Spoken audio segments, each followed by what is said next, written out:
Voilà, et j'ai l'immense plaisir d'être en studio avec Nelou Cohn. Nelou Cohn qui non seulement est une des très grandes personnalités de Radio J, Nelou Cohn donc qu'on entend souvent sur cette même antenne, mais Nelou Cohn qui est également non seulement journaliste, mais également photographe et cinéaste. Et Nelou, bonjour. Bonjour. C'est pour votre casquette de cinéaste que vous êtes avec nous ce matin pour un film que vous venez de réaliser et qui m'a plus qu'éminemment touchée. Et ce film, donc, c'est un film que vous avez tourné en Roumanie et qui s'appelle La mort en face. Oui, La mort en face, le pogrom de Iași. Oui, le pogrom de Iași. Le titre est donc un peu on va long. dire Iași parce que il y a plusieurs prononciations. Donc vous dites Iași. Les Roumains disent Iași. Oui. En France, on dit Jassy ou Yassi. Yassi. Il y a plusieurs prononciations. Voilà, alors on va mais dire Iași. C'est la même ville. Voilà, on se met d'accord. Il y a même une chanson yiddish qui s'appelle Iași. Iași, c'est vrai. Alors donc, vous avez réalisé un film qui est aussi un documentaire absolument exceptionnel sur le pogrom, le terrible, l'atroce, l'insoutenable, il n'y a pas de mot, pogrom de Iași. Alors, pourquoi ce film ? Je crois qu'en fait, il est relié directement à votre histoire familiale. Vous êtes vous-même d'origine roumaine et vous en avez toujours entendu parler de ce pogrom. Pourquoi ? Oui, je suis né à Iași et ma mère est née à Iași. Et ma mère était adolescente, elle avait 15 ans au moment du pogrom. Donc elle a vécu ça avec sa famille, ce terrible pogrom de Iași. Donc je connaissais l'histoire, je me rappelle pas à partir de quel moment on me l'a raconté, mais ma mère m'a toujours raconté. Donc vous l'avez toujours su. Elle revenait en permanence et c'était les années communistes en Roumanie, on pouvait pas parler. Ça veut dire, en fait, elle me racontait et chaque fois qu'elle me racontait, en fait, elle me racontait les mêmes histoires chaque fois, comme souvent les parents font. Et elle finissait toujours l'histoire par mais ne dis à personne dehors. Ne parle à personne de ça. Parce que dans ce qu'on disait à l'époque, c'était pas des juifs qu'on a tués, c'était des communistes. C'était 500 communistes qu'on a tués, ou judéo-bolcheviques. Et en fait, c'était des fascistes qui nous ont tués, donc on laissait entendre que c'était des Allemands qui ont fait ça. Bien sûr. Or, c'était les autorités romaines, c'était l'État romain, c'était la police, le chef d'État l'armée. À l'époque. Ion Antonescu, c'est lui-même qui avait donné l'ordre, et c'était la police, la gendarmerie, les autorités civiles et les civils. C'est pour ça que, en fait, la différence entre le mot pogrom et massacre, c'est qu'un pogrom est perpétré en général par la population et un massacre par une armée organisée. Et là, c'était les deux. Là, c'était les deux. Voire les trois. Parce que c'était les prémices aussi de la Shoah. Vous le dites dans le film. Vous voilà. Le dites très en bien. fait, la guerre à l'Est contre l'Union soviétique a commencé le 22 juin, ce qu'ils ont appelé l'opération Barbarossa. Oui. Et ce pogrom a eu lieu, a commencé le 28 juin, donc le 29 c'était un dimanche terrible. Et c'est le premier pogrom, c'est le premier massacre de masse de juifs de la Deuxième Guerre mondiale. Jusque-là, on a persécuté les juifs, mais la conférence de Wannsee qui décide la solution finale, elle a lieu en janvier 42. 42 6 mois plus tard. Voilà. C'est pour ça que dans le film, vous expliquez très bien, c'est très clair. Votre film, bon, je dois dire que il est très dur à voir, comme tout ce qui touche à ce genre de sujet, mais historiquement, on apprend énormément de choses. Et vous le positionnez vraiment comme prélude, comme le début de la Shoah. C'est en quoi vous avez raison, parce que la façon dont les nazis, avec la collaboration enthousiaste, si j'ose dire, de la population roumaine, ont organisé ce pogrom. C'était organisé et inorganisé en même temps. Ça veut dire qu'il y avait la partie organisée et une partie où on a laissé faire la population. Voilà.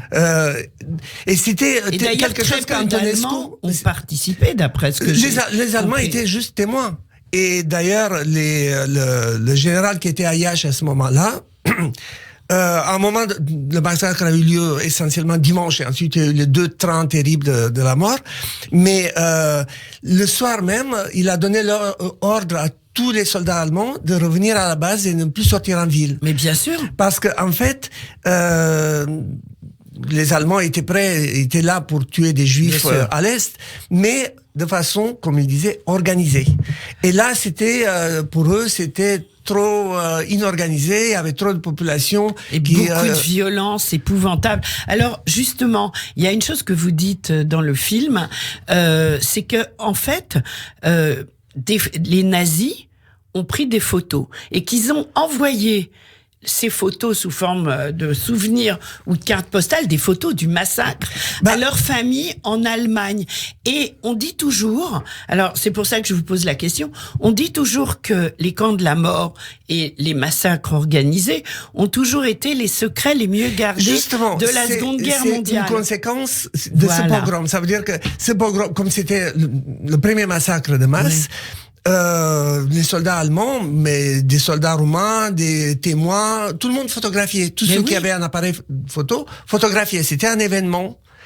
Et c'est suite à ce massacre que l'armée allemande et l'armée roumaine ont interdit toute photo dans l'armée. C'est pour ça que Treblinka, Sobibor, Auschwitz, il y a si peu de photos. Alors que sur ce massacre-là, aujourd'hui, on connaît 125 photos. Oui. 125 photos qui existent dans plusieurs archives. Voilà. Et donc c'est après ce massacre que ça a été interdit de faire des photos. Alors bon, on a expliqué en début d'émission que vous, Nellou Cohn, donc vous êtes né en Roumanie, sous régime communiste, avec une maman juive qui avait assisté au massacre et qui avait peur d'en parler, ce qu'on comprend évidemment. Elle n'avait pas peur. Elle avait peur on savait qu'à l'extérieur, avec mes camarades d'école, il fallait pas en parler. Il fallait pas en parler. Mais dans la maison, on en parlait bien sûr. Bien sûr. Alors, combien de temps depuis combien de temps portez-vous ce scénario en vous et depuis combien de temps avez-vous eu envie, je me suis posé la question, de le réaliser et en combien de temps l'avez-vous fait? Alors, plusieurs questions. Je n'ai absolument pas pensé faire un film sur ce sujet. Mon précédent film était sur Tel Aviv. Oui, bien sûr, merveilleux. Donc c'était un film que je voulais flamboyant, qui montre toute la beauté, l'art et la culture israélienne, en l'occurrence Tel Aviv. Et je voulais pas toucher à ces choses-là parce que comme j'imagine beaucoup d'enfants de déportés ou la deuxième, ce qu'on appelle la deuxième génération, des survivants, ce qu'on appelle la deuxième génération. J'étais assez j'ai du mal à voir Shoah jusqu'au bout. Ouais. La liste de Schindler, je l'ai jamais vue en entier. Et donc, je voulais pas me plonger. Et lors de la présentation de mon film Tel Aviv Live à la Cinémathèque de Tel Aviv, il y a il y a un monsieur qui s'appelle Shlomo Waldman qui est venu me voir, qui m'a dit voilà, je suis fils. Mon père était dans un des trains de la mort et il a écrit 2 livres et il a dit voilà, il reste encore quelques témoins. J'ai vu ton documentaire, fais un documentaire sur IH. Et vraiment, je vous dis, je m'attendais pas du tout. Et là, il m'a dit, ici en Israël, il reste encore 5 témoins. Il y a 3 qui peuvent parler. 2, on peut plus parler avec eux. Ils ont 95 ans. Si tu le fais, fais-le vite. Donc, avant d'écrire le film, je suis allé d'abord avec une caméra les filmer. Et on les voit d'ailleurs dans le film. Ensuite, vous pouvez nous donner leur nom et nous dire qui ils étaient? Il faut que je donne le nom. Ils sont 7 en tout. Ensuite, je suis parti en Roumanie. Oui. Et en Roumanie, j'ai trouvé 4 autres témoins. Et là, évidemment, je les ai filmés, je commençais vraiment à travailler sur le sujet. Alors, il y en a qui parlent en roumain, il y a cette femme qui parle en hébreu. Oui. Voilà. Havadror. Qui habite à Cologne. Et c'est drôle parce que je fais avec elle une interview en roumain. Et ensuite, on a discuté. Et ensuite, elle me dit, j'aimerais la faire, mais en hébreu.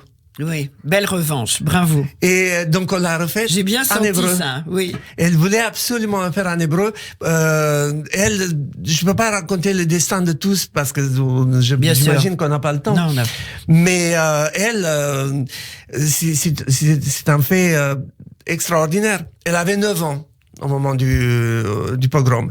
Il est arrêté. On a arrêté que vous allez voir dans le film essentiellement des hommes. Oui. Sur 14 850 morts, il y a à peu près 170 femmes et une quarantaine d'enfants. Essentiellement, donc, c'était la grande majorité, c'était des hommes qu'on arrêtait. Et donc, ils étaient tous arrêtés, emmenés à la préfecture. Et à la préfecture, on leur a dit, la mère est allée avec les bijoux, elle est allée voir un soldat pour lui dire, voilà, je vous donne ça, laissez-nous partir. Le soldat dit, ok, vous partez avec votre fille. Et la fille de 9 ans, elle, Chava, dit, elle était avec son frère et son père. Si mon père part pas, moi je reste. Et donc ils restent tous les 4, ils survivent à des épreuves terribles, il y a des milliers de gens qui ont été tués, eux ils survivent à ça, ils survivent au train, et ils ont survécu justement parce qu'ils étaient tous les 4. Parce qu'en fait, les enfants ont soutenu les parents, qui à un moment ont craqué. Mm-hmm. Et après la guerre, le père est parti, le père a décidé de partir avec toute la famille, ils sont tous partis en Israël, et le père a juré de ne plus jamais mettre les pieds en Roumanie. Ouais. Donc voilà. Les autres témoins, 3 d'entre eux vivent toujours en Roumanie.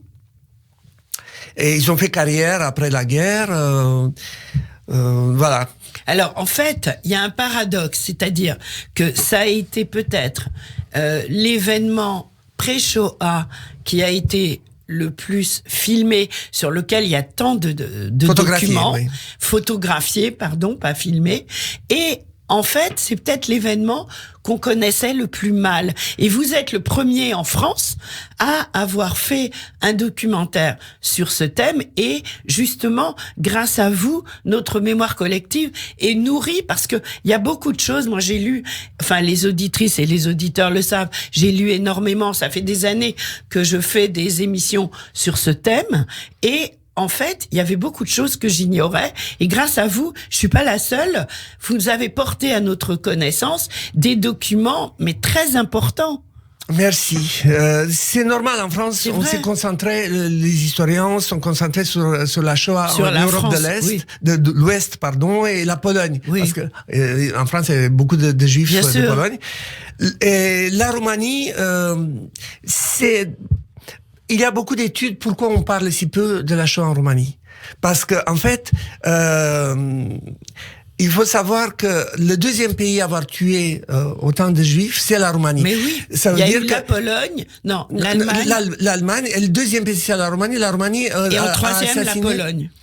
Donc, on peut pas considérer ça parce qu'en fait, la Pologne, c'était un pays occupé. Donc, il n'y avait pas d'autorité polonaise qui tuait des Juifs. Oui. C'était des Allemands qui tuaient des Juifs en Pologne. Or, les Roumains, c'est un pays qui faisait partie de l'Axe. Et la Roumanie a tué, on estime, 300 000 Juifs. Il y a 400 000 Juifs qui ont été assassinés durant la guerre. Une partie par les Hongrois, enfin par les Allemands dans la zone occupée par l'Hongrie. Mais la Roumanie a tué, on estime à peu près 170 000 Juifs roumains et à peu près 100 000 Juifs ukrainiens. Oui. Donc c'est le deuxième pays après l'Allemagne à avoir assassiné autant de Juifs. Et c'est encore très peu connu. Et ça vient. Mais grâce à vous, là, on va le savoir. Et merci. C'est important. Je l'espère. Il faut dire que le film. Alors le film va être projeté justement au mémorial de la Shoah, le jeudi 7 novembre à 19h30. Donc jeudi 7 novembre à 19h30, mémorial de la Shoah. Il faut s'inscrire. Réservez vos places. Les places sont gratuites, l'entrée est gratuite, mais il faut s'inscrire. Parce que l'auditorium n'est pas multi-extensible. Voilà. C'est très important. Je dois rendre hommage aussi à William Carell avec qui je fais le film et qui sera là aussi. Et ça sera après le film un débat animé par Alexandre Léniel-Lavastine, qui elle-même est une grande spécialiste de la Shoah en Roumanie. Elle a publié un livre qui est essentiel pour la connaissance de la Shoah en Roumanie, qui est le livre noir de l'extermination des Juifs en Roumanie de Matatias Karp.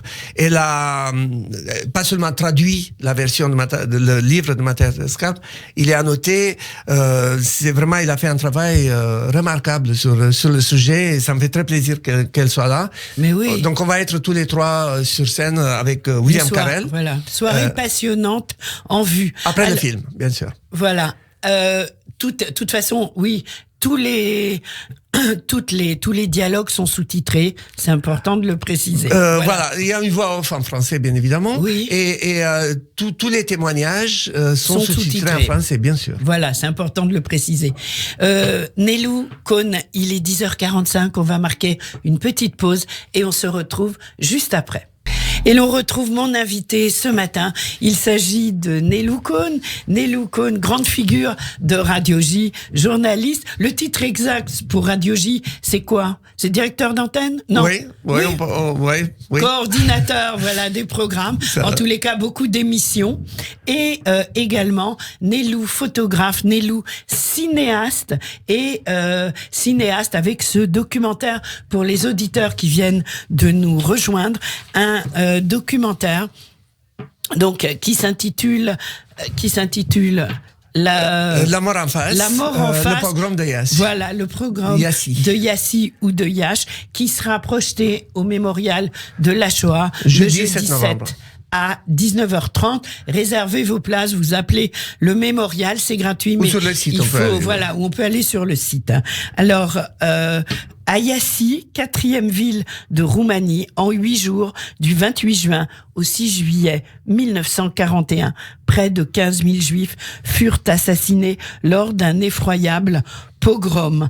Et au moment des faits, l'extermination programmée des Juifs d'Europe n'avait pas encore débuté.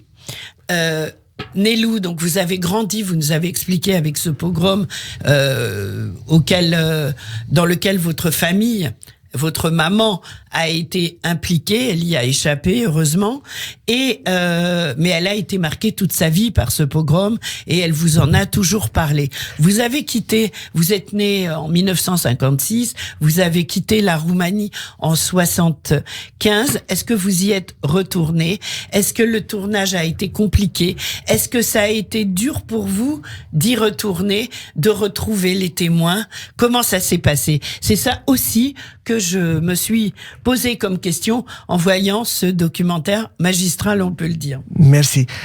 Je retourne régulièrement. En fait, depuis que j'ai commencé le tournage, je suis allé évidemment plusieurs fois.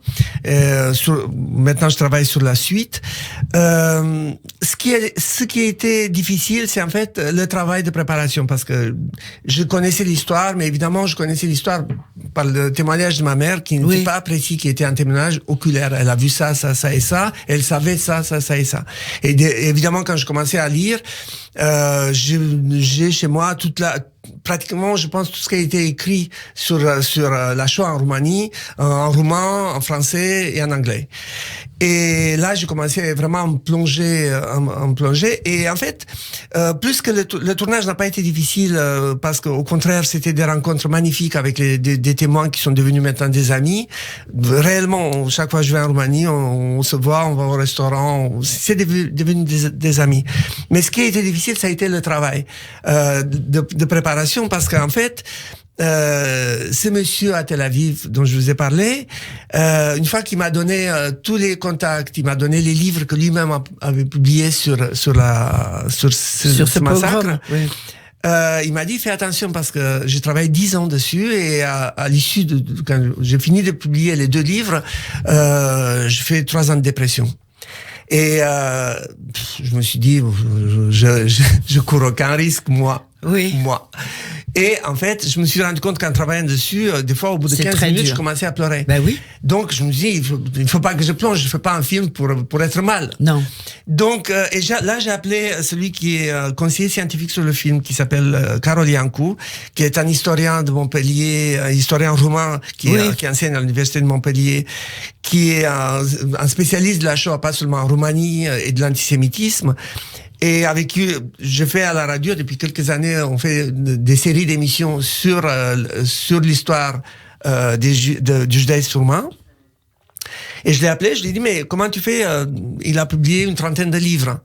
Parce que là, des fois, au bout d'un quart d'heure, des fois, au bout de 2 heures, je mets à pleurer. Donc, non, mais c'est très, très dur, faut le dire.